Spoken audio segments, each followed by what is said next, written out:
Ele diz assim: que outros se queixem da perversidade de nossa era.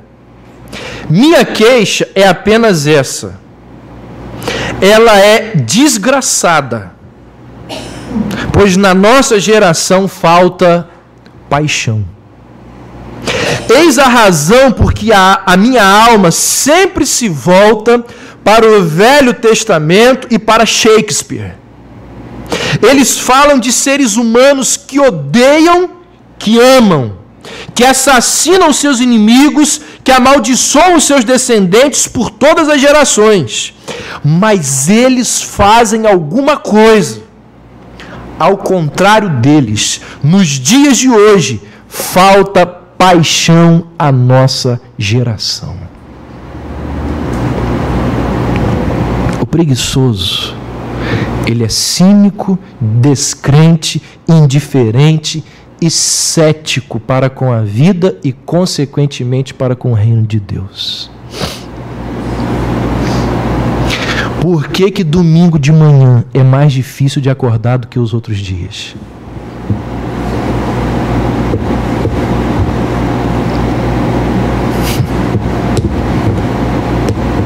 Por que a gente pode chegar atrasado na igreja e não pode chegar atrasado no serviço? Por que a gente tem tanto entusiasmo para ir ao shopping, para ir ao cinema, para passear, para ver o nosso time do coração, mas a gente não tem a menor paciência, mal vontade de estar numa reunião de oração? Por que a gente fica horas na frente de um aparelho de televisão, na frente de um computador, mas a gente não consegue ficar 30 minutos a sós com Deus?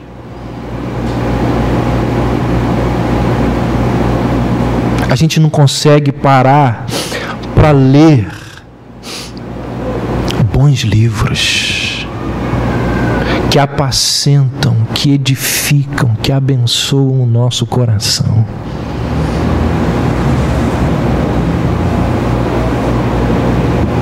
Segundo Kierkegaard, falta paixão. Muitos não são preguiçosos em seu trabalho, em suas atividades, em seus estudos, em suas vidas, mas quando se trata das coisas do reino de Deus, o que existe em seu coração é uma preguiça enorme de buscar, de cavar fundo. Quantas vezes eu já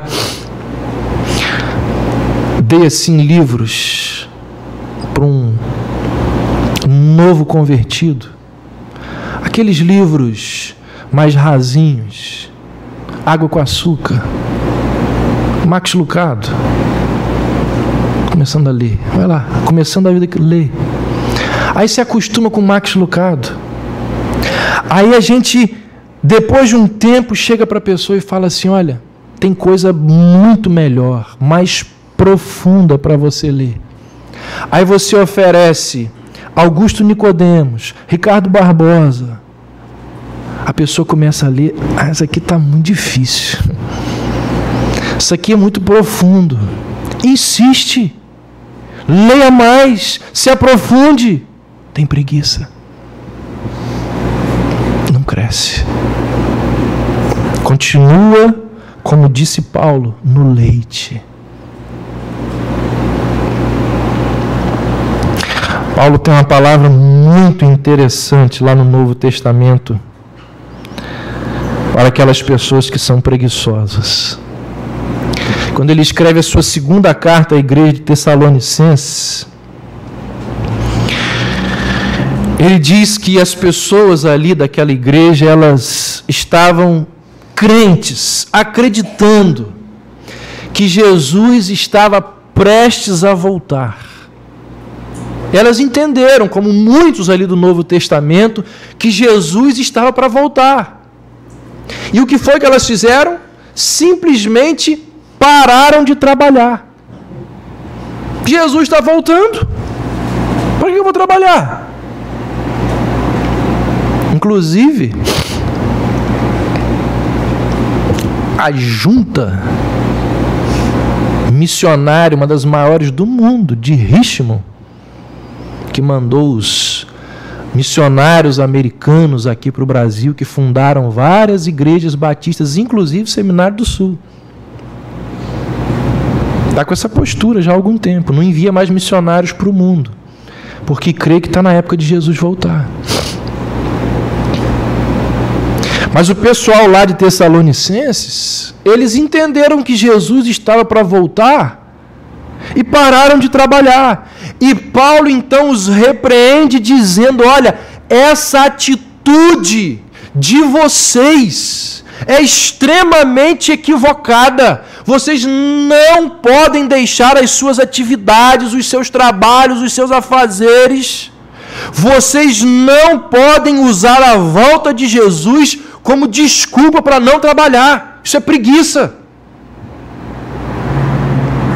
E aí Paulo então diz algo que serviu e serve como princípio para a preguiça ao longo dos tempos, ao longo das gerações. Paulo vira-se para eles e diz o quê? Quem não quer trabalhar, que não coma. Não vai comer. E essa é uma palavra tanto para o preguiçoso, quanto para aqueles que vão sustentar os preguiçosos. Está dizendo, olha, se ele não quiser trabalhar, não dá comida. Porque senão você vai ficar sustentando o pecado dele. Uma vez perguntaram a Francisco de Assis, ele estava numa fila, não sei fazendo o quê.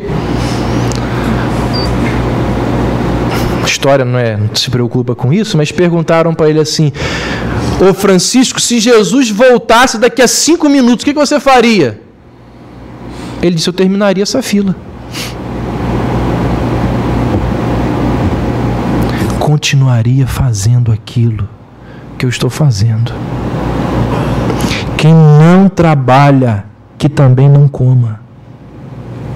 Gente, é verdade que nesse mundão aí tem muita gente que realmente precisa de ajuda, precisa de caridade, precisa de auxílio. É verdade. Tem muita gente assim. Mas também é verdade que existe muita gente que diz precisar de ajuda, mas que não precisa de ajuda, porque essas pessoas são indolentes, elas são preguiçosas, elas simplesmente não querem trabalhar. A gente poderia citar vários exemplos aqui, desde o seu vizinho, desde aquele camarada lá da sua família que não gosta de trabalhar, até esse pessoal que fica na rua vigiando o carro. Vigia de carro.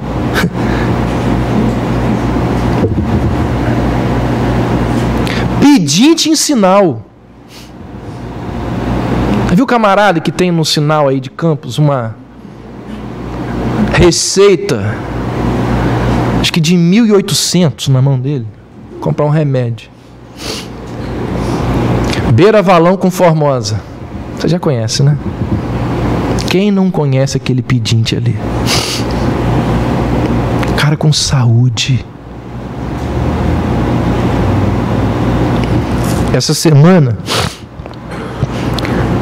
Cris virou para mim e falou assim: Davi, eu soube que a Unimed está contratando farmacêuticos. E minha esposa foi mandada embora da prefeitura. Está desempregado, se tiver um lugarzinho lá para trabalhar no seu estabelecimento. E aí ela falou assim: você conhece o diretor da Unimed, que joga bola com você lá. Liga para ele, se tem vergonha de pedir a ele. De forma alguma. Eu vou pedir para trabalhar, isso não é vergonha. Pedir para você trabalhar. Para você correr atrás e ajudar. É o que a gente vai falar daqui a pouco aqui. Então, irmãos, nós precisamos ter muito discernimento a quem nós ajudamos e a quem nós deixamos de ajudar. É porque aqui a nossa igreja ainda está muito escondida, né? Para vocês entrarem aqui, vocês passam por aquele vale, aquele corredor escuro ali, ó. Como diz o pastor Arnaldo, é porque quem vem aqui, porque quer ser crente mesmo, passa pela porta estreita. Mas ano que vem, quando nós estivermos no nosso templo, se Deus permitir, está ali a foto ali atrás, vocês vão ver a quantidade de gente que chega em porta de igreja pedindo dinheiro para uma passagem que a pessoa não sabe para onde, não é? Quem é pastor e líder de igreja sabe da quantidade de charlatão que chega em frente de igreja pedindo ajuda quando não precisa. Então nós precisamos ter muito discernimento ao lidar com pessoas preguiçosas. Porque Paulo nos lembra que nós não devemos e não podemos sustentar o pecado na vida dos outros.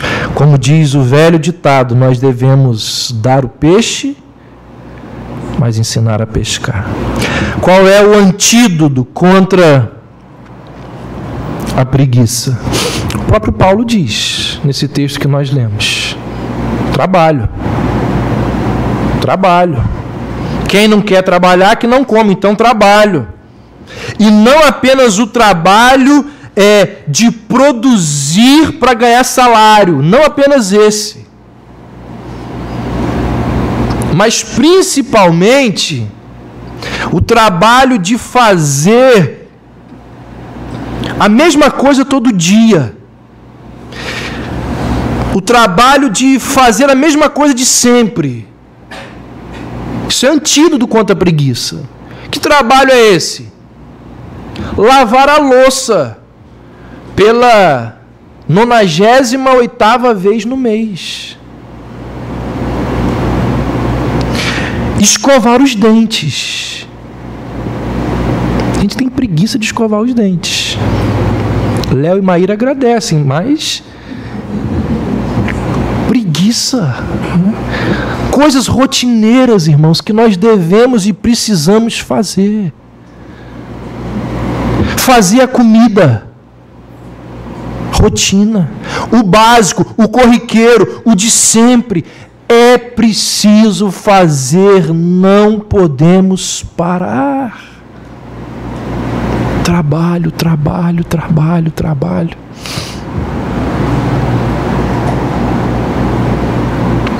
Ontem nós estávamos lá na casa de minha mãe, algumas pessoas, e estávamos ali conversando, eu, o Marcelo, que está ali atrás, meu cunhado, e aí lembramos da Telex Free. E aí o meu cunhado falou assim: bem feito para quem investiu ali. Quer ganhar dinheiro de qualquer jeito, não quer trabalhar? Que ilusão! A pessoa não quer ganhar dinheiro fácil, não quer correr atrás, não quer fugir de um mandato que vem lá da criação, quando Deus disse o quê? Do suor do teu rosto comerás o teu pão. Você já reparou a quantidade de parasitas que existem na nossa sociedade?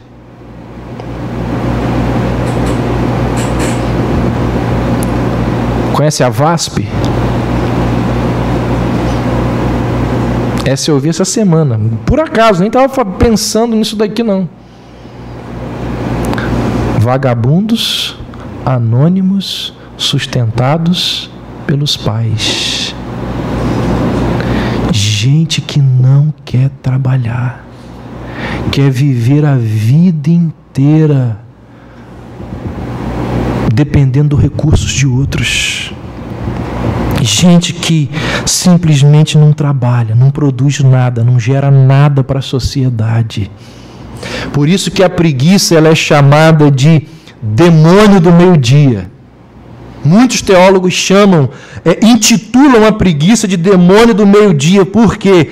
Porque ela nos tenta, ela nos sobrevém quando o tempo de trabalhar ainda é pleno. Então, como que nós vencemos a preguiça? Paulo diz, trabalhando. Trabalhando. Segundo e último lugar, como que nós vencemos a preguiça?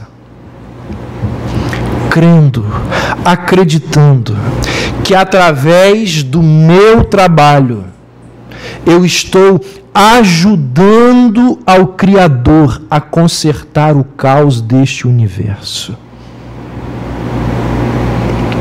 Apocalipse 5,13 diz assim: então eu ouvi que toda criatura que há no céu e sobre a terra, debaixo da terra e sobre o mar, e tudo que neles há, estava dizendo: àquele que está assentado no trono e ao Cordeiro, seja o louvor e a honra e a glória e o domínio pelos séculos dos séculos. Se você ler lá no contexto, você vai ver que esse aqui é o hino de adoração, é o cântico da criação redimida.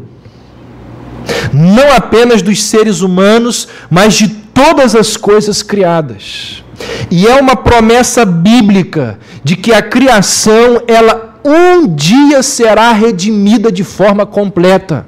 Paulo diz em Romanos que a criação, ela geme. Ela aguarda ansiosamente o dia em que ela será redimida. No entanto, enquanto esse dia é anunciado aqui em Apocalipse 5, enquanto esse dia não chega, é nosso dever, diz a doutrina bíblica da mordomia, é nosso dever trabalhar para colocar em ordem aquilo que estiver ao nosso alcance. Nós podemos e nós devemos e precisamos tentar colocar em ordem o ambiente no qual nós vivemos. Isso é lutar contra a preguiça, isso é lutar contra o conformismo. E o ambiente que eu digo é o ambiente físico mesmo. No meu trabalho, na minha casa, no lugar onde eu estou.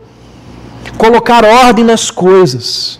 A preguiça, ela é uma falha, é um erro nessa cooperação com Deus para que o caos tenha ordem.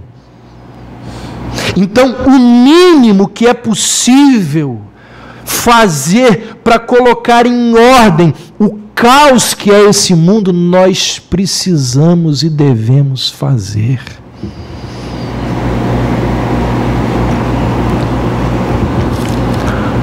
Como que a gente vence a preguiça? Acreditando que através do nosso trabalho nós estamos ajudando ao Criador a consertar o caos deste universo. Irmãos, existe muita coisa que nós podemos e precisamos e devemos fazer com a habilidade, com o dom, com a responsabilidade que Deus nos conferiu na sociedade.